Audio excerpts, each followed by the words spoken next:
Thanks for joining me here on Conversations for Yoga Teachers. I'm your host, Karen Fabian, the founder of Bare Bones Yoga. I'm an experienced registered yoga teacher with over 15 years of teaching experience, a certified personal trainer, and an entrepreneur. My mission is this: to help you develop into a purpose-driven, confident yoga teacher, one who truly understands anatomy and how to share it clearly and confidently so that you can help your students learn and, as a result, grow your impact and connection. I strongly support and value the uniqueness of all individuals and provide a safe community where diversity is embraced. Through my mentorship and signature program called the Blueprint Learning Program, I help yoga teachers build their skills in the area of learning anatomy, and along with that, help them learn important business skills and personal development ways of being that will transform them into purpose-driven teachers who make a big impact. On the podcast here, you'll get a blend of both anatomy learning, stories from teachers, interviews with others in the field, and a dose of personal development. For more information and to get on the wait list for any of my programs, see my website, barebonesyoga.com.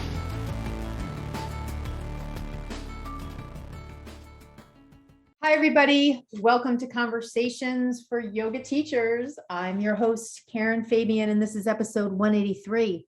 So I'm recording this on May 16th, 2022. It is an absolutely gorgeous day here in Boston. And while I know a lot of us here in the US, I know I have listeners in other countries, you may or may not have heard, there was just an awful shooting in Buffalo, New York on Saturday. And I won't go into the details. They're absolutely horrific. It's just a constant kind of thing that's happening where we're living our life and there are just these awful things in the news. So you're kind of, I don't know about you all, but I just feel like there's this dichotomy between you're trying to create a positive environment within yourself and in your own personal space, and yet all around you are just regular reminders every day that life is short and that there is just so many things that we need to improve in the world, both in our neighborhoods, in our own communities, nationally, and certainly globally. I mean, think about climate, right?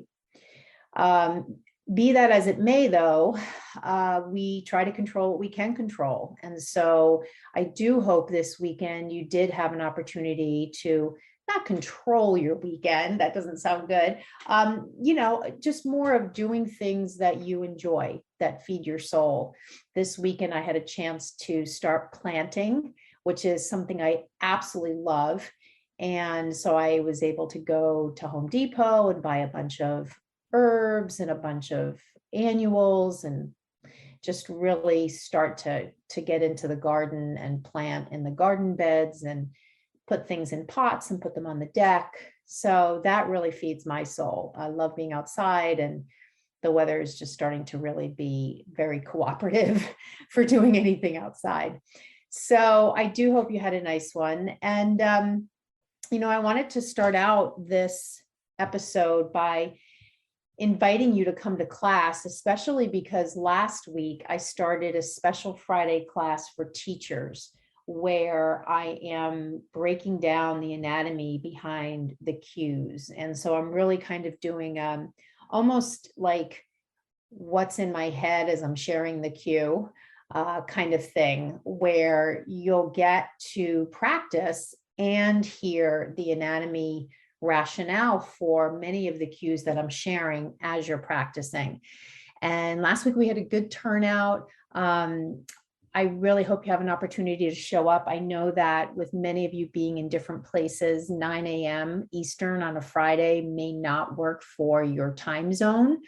If that's the case, take a look at the other classes I schedule each week, because even though they're not classes formatted like this anatomy-based one, I intentionally put them at different times. So 6 p.m. Eastern, 5 p.m., 4 p.m., and then Friday at 9 a.m. So I'm hoping to catch people in different time zones by offering classes at different times of the day. So the sign up for the classes is right on my website, barebonesyoga.com, right on the virtual class page. So I hope I get to see you in class this week. Now, I wanted to start out, we're going to do a fun exercise in this week's episode. So it's definitely going to be one where if you can listen to the latter half of this episode sitting at a desk with a piece of paper, you're probably going to want to do that because I'm actually going to give you an anatomy quiz. The first half of this, though, you won't need that. You'll just need your ears. This is just more of just a topic of conversation. And it's one that was inspired by a number of inquiries I had over the past couple of weeks from teachers just in different places, both physically and just in the stages of growth and development as a yoga teacher.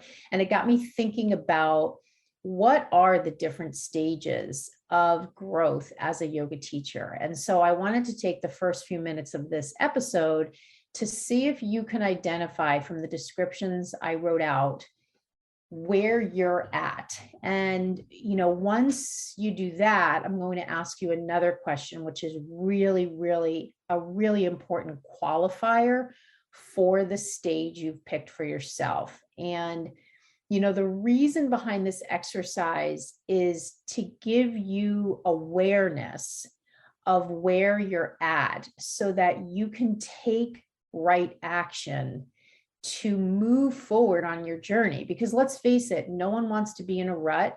No one wants to be in a place where they're not improving. No one wants to be in a place where they're not earning good money for the teaching they're doing. No one wants to be in a place where they're stagnant, right? I mean, yes, there are times that we intentionally put things on the back burner, or we intentionally decide we're not going to invest in that part of our life for right now. However, there are other times when we make different decisions around that. So when we go through the quiz, you'll have a chance to identify, not the quiz, when I go through these examples of stages, you'll get a chance to identify what stage you're in. And then the qualifying question is really going to be able to shed some awareness and light on what your next step might be. Okay, so the first stage of growth, or one stage of growth, although I do present these kind of sequentially, one stage of growth as a yoga teacher is I'm brand new. I'm a brand new yoga teacher. Everything is new to me. I feel like I'm starting from scratch. I get easily overwhelmed and I'm not sure where to focus first. So, those kinds of feelings typically come with being brand new. This might be someone who's currently in teacher training, will be graduating soon, or someone who's just graduated within the past 6 months. So that's brand new. Everything is new. This is also a scenario where you might feel like you have so much information in your head and you're not exactly sure how to filter it so that you can share it effectively with your students. You may feel like your experience in teacher training was good. However, you're not really sure of the skills that you got out of that training that can help you move forward as a teacher right now. So that's category one, brand new teacher. The next stage of growth is I'm a little experienced. I'm teaching and I feel good when I teach. And at the same time, I know I'm capable of much more. So let me read that again. I'm a little experienced.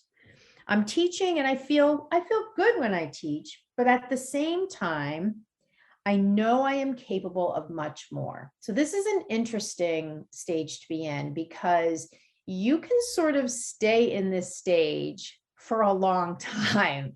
And without good self-awareness, like years could go by. And those are years that you could be using to push yourself to grow more. And the only person that can do that is you. So this is really sort of a critical phase to be at because you know enough to kind of do the thing, right? To be a teacher, you know enough to teach, you are teaching, right? So it's not like you feel like you can teach, but you don't have experience to do it, or you don't have opportunity to teach. You're teaching virtually, you're teaching live. And you feel good. So you're kind of feeling like, okay, this is good. And at the same time, you know that you can be doing more. And whatever more is, as defined by you, teaching different style classes, looking for different teaching opportunities, adding more classes to your schedule, changing up your sequences, offering your own program, creating a workshop, creating a summit, whatever it is.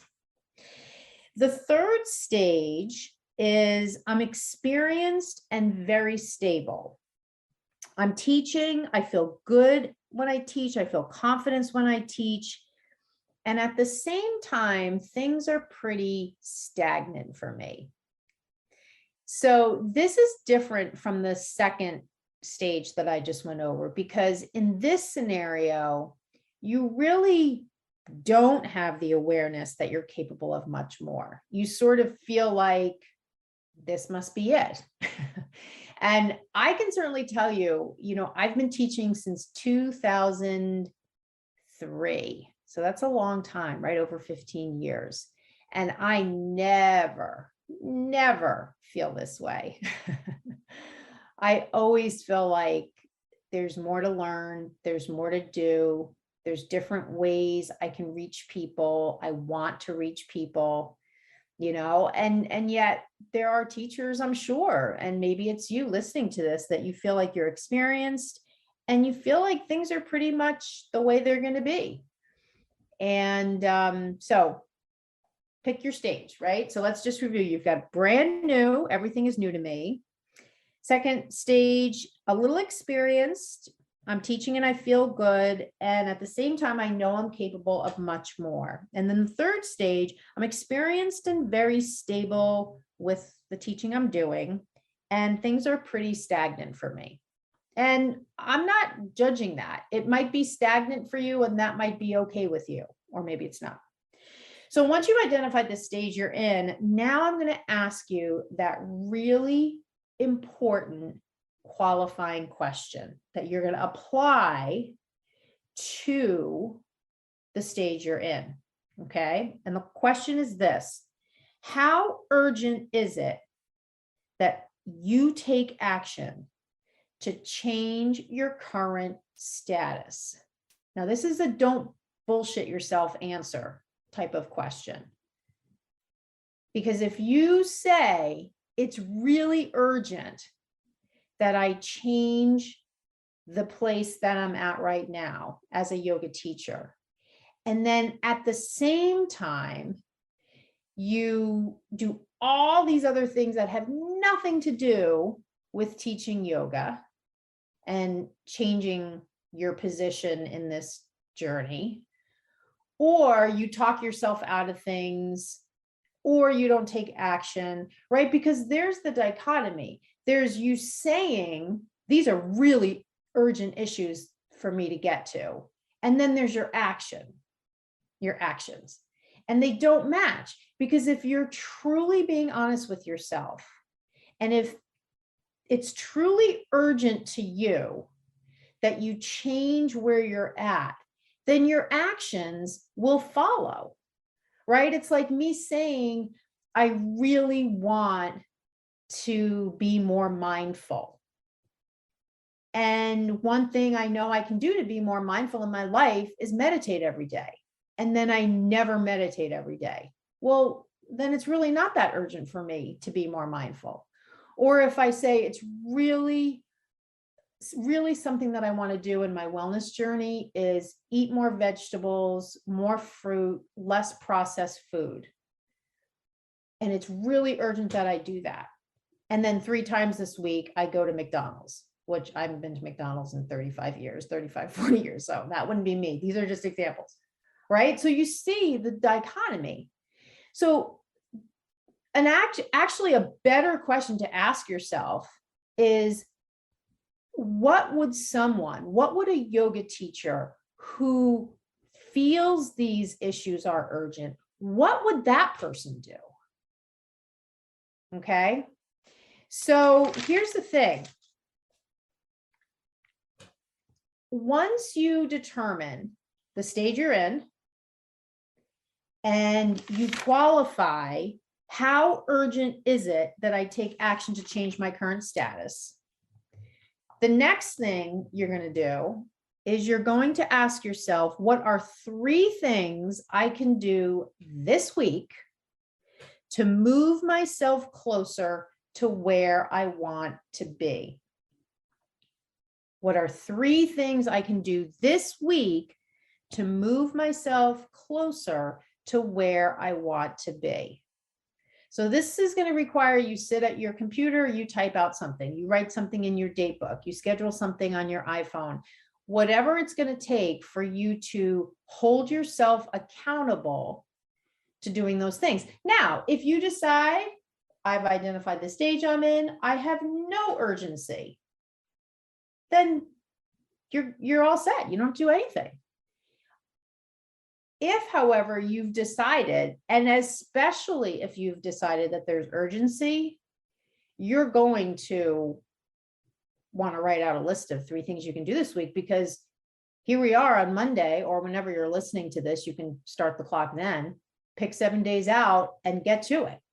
Because the only one that's going to change anything is you. Sounds obvious. However, you'd be amazed at how many people spend years and years and years saying, I can't do this because of that person, or I can't do this because of that scenario.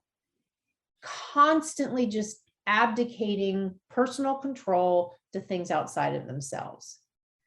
So that's a little exercise you can do if you choose. And I'm going to give you a special offer to set up a free coaching call with me. And I'm happy to go over with you any of the things we've talked about so far in regards to this topic, the stage you picked for yourself, why you picked that stage, what the 3 things are that you want to do.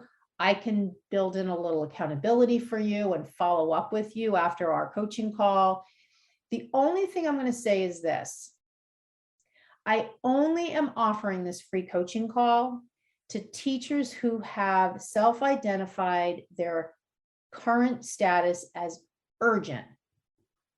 In other words, if you're not feeling like changing your situation is urgent to you, then you're not ready for a coaching call, right? Because what's the point, sort of, then for both of us, right? There really is no real right time to start with where you want to go, except there is, and it's right now. However, if you are not able to see that, then you're not ready, right? And it's just going to, I don't know, take some time for you to be ready. You know, it's kind of like you can sort of, I mean, think of people who have injuries in their body and they ignore, and they never really get the injury fixed. Like I have someone in my life, actually 2 people in my life right now, both of whom have different physical problems. Pretty serious ones. One person has a physical problem that's involving their respiratory system and their digestive system and even just their ability to swallow. And then another person that I know has a functional issue with their shoulders. And it's been a long-standing thing that really affects their mobility. For everything, putting on a jacket, brushing their teeth, like we're not talking somebody who wants to do a triathlon and has to take some time off of training. We're talking basic functional ADLs, activities of daily living. And neither of these 2 people is doing anything about their problem, which obviously would involve going to see a doctor. Hello, right? The reason I bring these examples up is because we can stay stagnant forever. The body has a way to work around functional impairments. Other muscles will be recruited, other joints will be recruited, muscle compensations will appear to allow the person to be as functional as they can be while not dealing with that physical injury. And you certainly know, you can be in a relationship for a long time that's not working out. You can be carrying yourself in a way where you're in denial, where you're not being honest with yourself about all sorts of things in your life. And you can go and just live your life like that until some point where you can't. And so all of these things that I'm talking about here are all designed to kind of preemptively cut that off and to put you in the driver's seat for your own life.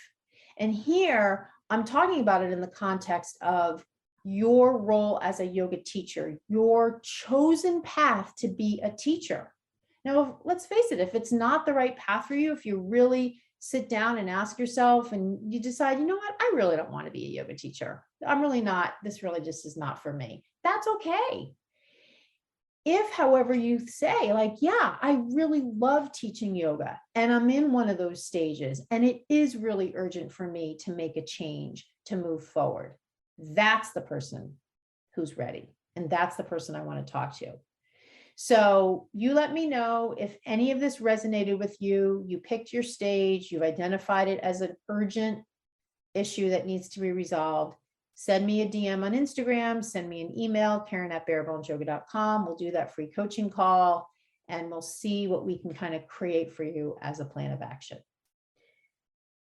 All right, so for this second part, we're going to do a quiz. So this would be something where if you could be sitting down with a pen and paper, that would be great. If you can't, you can always listen to it again afterwards.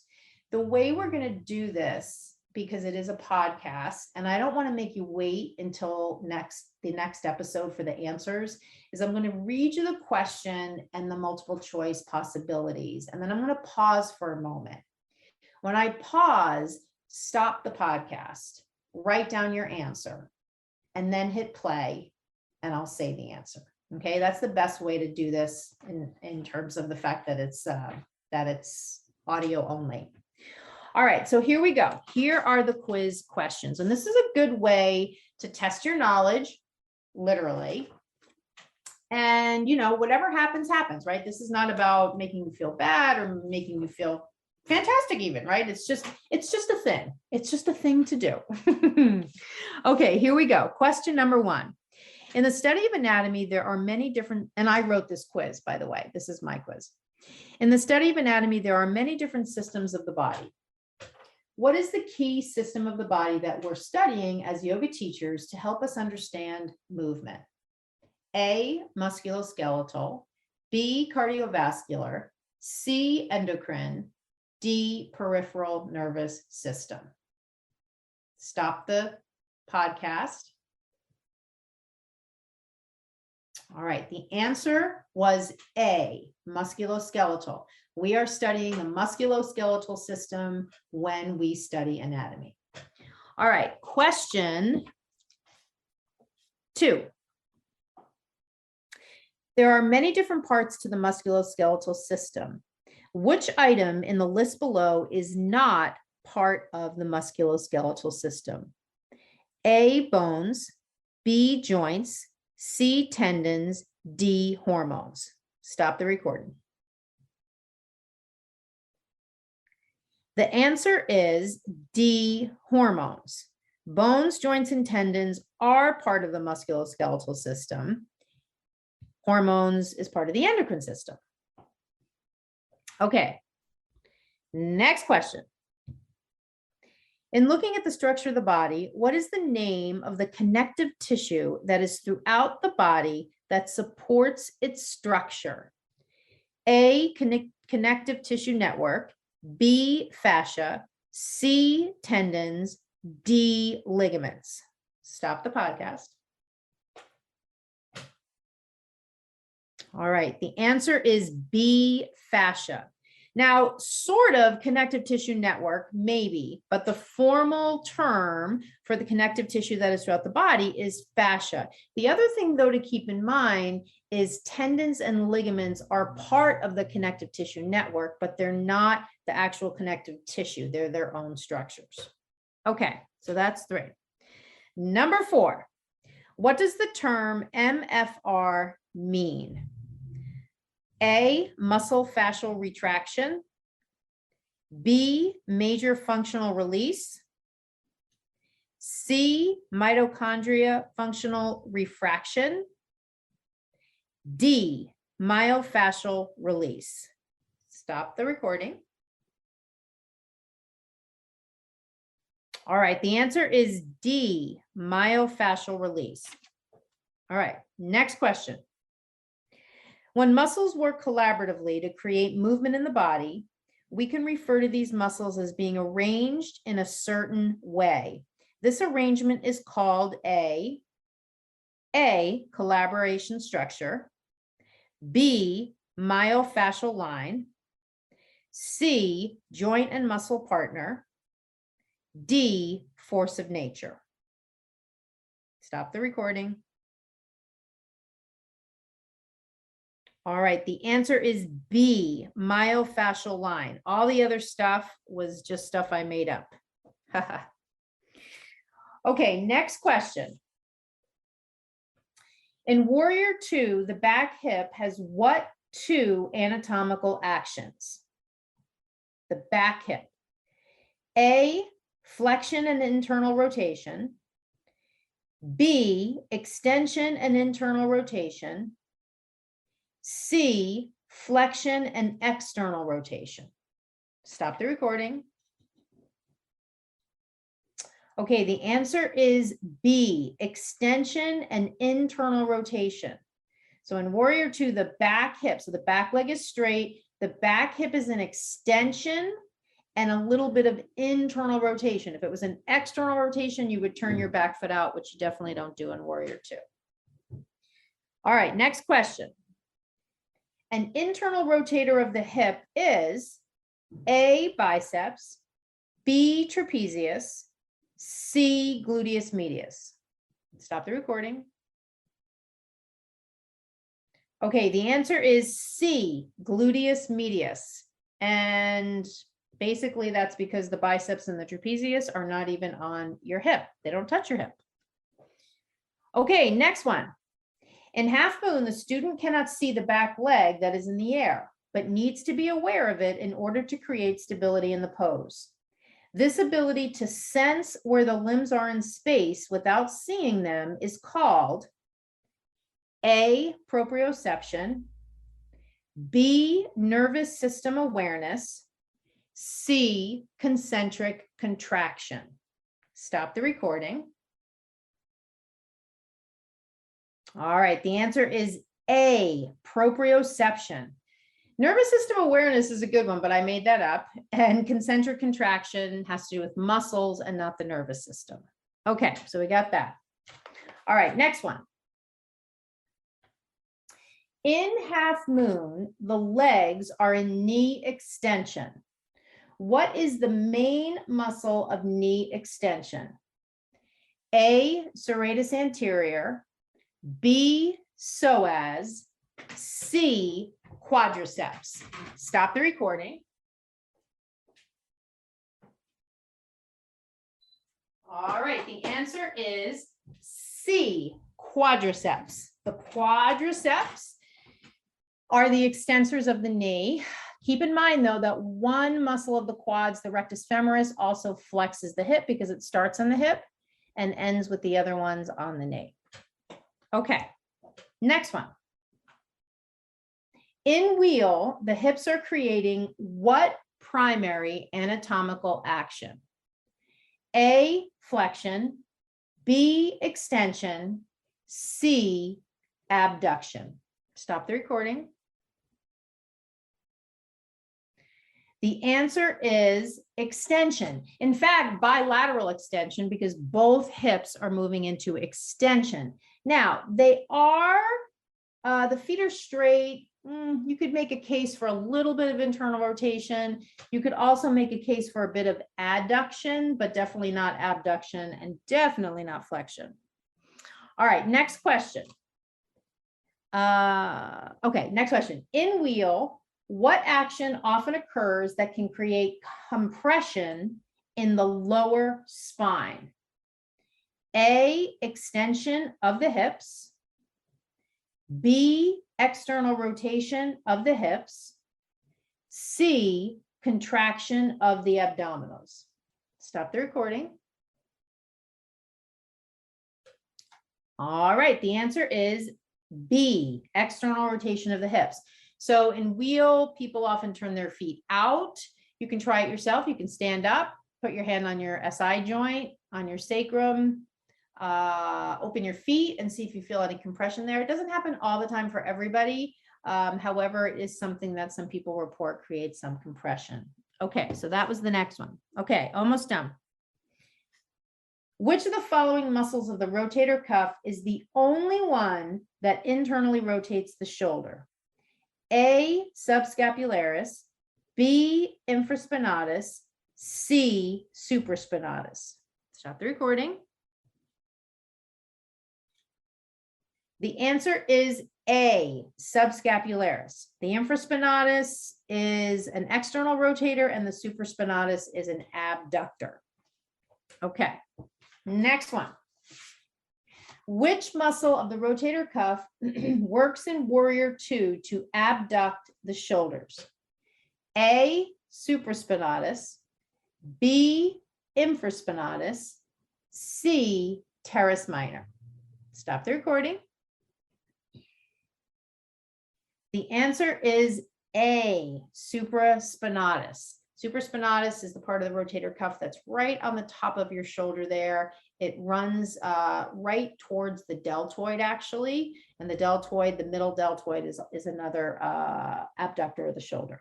Okay, so that's that one. Next one. The major planes of the body are A, frontal, sagittal, and transverse. B, anterior, posterior, proximal. C, internal, external, and rotational. The answer is A, frontal, sagittal, and transverse. Okay, next one.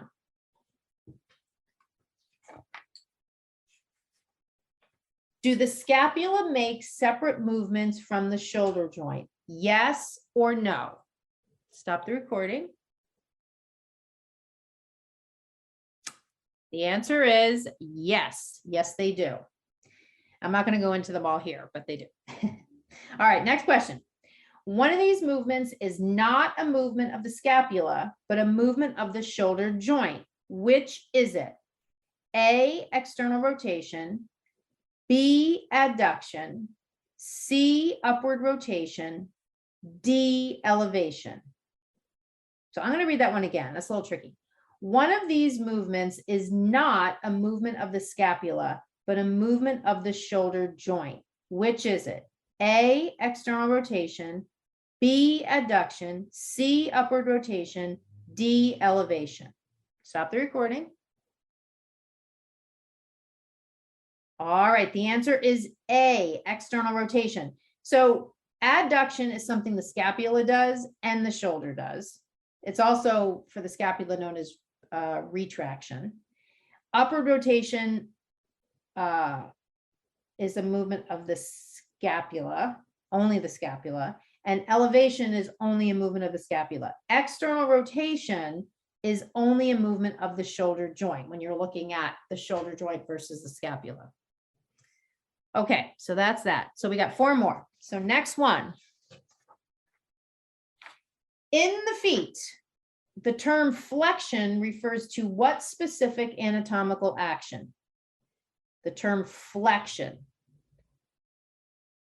A, plantar flexion, B, dorsiflexion, C, supination.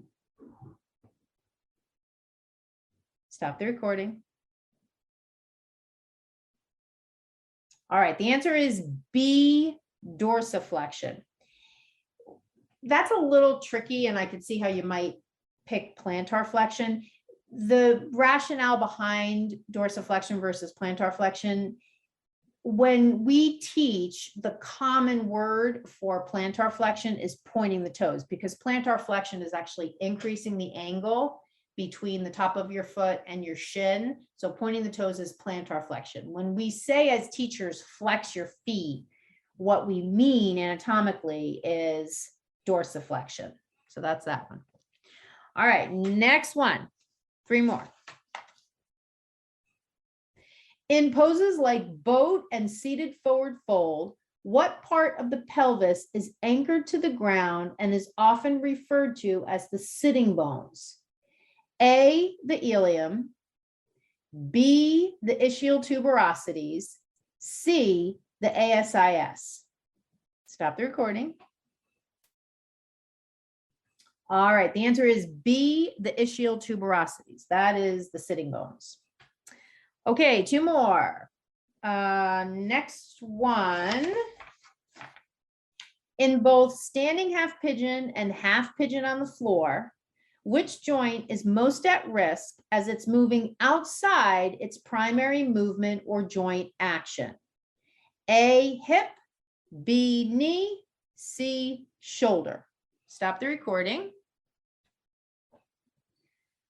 All right, the answer is B, knee, because the knee is a hinge pivot joint. When we do standing half pigeon or pigeon on the floor, we are flexing our knee and also moving the shin medially, which is taking advantage of that ability it has to move in a pivot type way, but that is not the primary way it's built for movement. Okay, the last one. When you bend your arm so your hand moves in towards your face, your biceps is creating the bend in the arm and concentrically contracting. What is your triceps doing? A, eccentrically contracting, B, elevating, C, isometrically contracting. Stop the recording. All right, the answer is A, eccentrically contracting. When you bend your arm, your bicep is the agonist acting to bend it. And then the antagonist is the muscle of extension, which is the triceps. It's not doing nothing, it's doing the eccentric contraction. So that was it. So here's the deal. Especially if you wrote down your answers, if you get there were 20 questions, if you get a 17 or higher, and this is self-report, friends, so be honest here. If you get 17 or higher, you are going to get a free coaching call with me and free access to my mini anatomy course, which is basically my main program, the Yoga Anatomy Blueprint Learning Program, just the mini version, which has all the exact same steps that you go through in the full program, the course part. However, it's just a mini lesson for each one. And the reason this is so powerful is because one of the biggest challenges teachers have when it comes to learning anatomy is knowing what steps to take to learn it. And this is what makes my approach unique and different and so much easier for yoga teachers to learn anatomy. No one is giving them a step-by-step way to learn this complicated subject except me. And that's why once you enroll in my main program, you're going to see probably for the first time how easy it is to learn all this stuff that we went over in the quiz, plus everything else, simply because you just follow the steps and you participate in the coaching calls with me. You have the anatomy manual, you have the practice portal. So if you want to get a view into how easy it can be for you to master anatomy, so you can really transform your teaching along the lines of confident cues and easily building sequences and skillfully and helpfully answering your student questions, the mini course is a great way to get started. So if you got 17 or more on that quiz, you get a free coaching call with me. Remember, coaching calls are part of the big program, the full program, and you get free access to the mini course. So you just need to email me, tell me that you got 17 or up, and I'll hook you up with the coaching call. We'll set that up and the code to get the free course. The email is Karen@barebonesyoga.com. You can also just DM me on Instagram. So that's it. That's it for this episode. Thank you so much for listening. I love your feedback and comments. I just got a couple emails last week from people who said last week's episode really hit home for them. It was just the kick in the butt that they needed to get going. And so thank you. If you contacted me, I really appreciate hearing how you're enjoying the show. So thank you so much for listening, and I will see you next week on Conversations for Yoga Teachers. Namaste. Hi, everybody. Thank you so much for listening to that episode. Before you go, I want to let you know about a new mini course I just created as of October 2021. It's called the Yoga Anatomy Blueprint Learning Program mini course. It's essentially an introductory version to my signature program that teaches you anatomy so that you grow your confidence in sharing cues and sequences and in all those conversations you have with your students. If you're like some of the yoga teachers I speak to, you might feel as if you don't have the time to do my full program. That's one of the main reasons I created this mini course, which will give you all the same steps in my signature blueprint approach to teaching you anatomy and will allow you to complete it in much less time. There are 10 modules each of about 10 minutes each, and the entire program walks you through mini lessons from the larger program. You'll leave with specific new skills that you can start to use right away. You may also leave with a keen interest in enrolling in the larger program because your curiosity and confidence have been stoked. For you, the podcast listener, I'm offering $5 off the purchase price of the mini program, which is just priced at $27, so the cost will go down to $22 for you. Once you complete the mini course, you'll see in the next steps section how to get a $50 credit to put towards the larger program should you decide to invest in that in the future. To purchase the mini program, visit my website at barebonesyoga.com, click the link for online courses, and select the mini course link. When you check out, before you enter your credit card, enter the code podcast and you will receive the $5 off. I hope you enjoy the program. I hope it stokes your curiosity and builds your confidence. Namaste.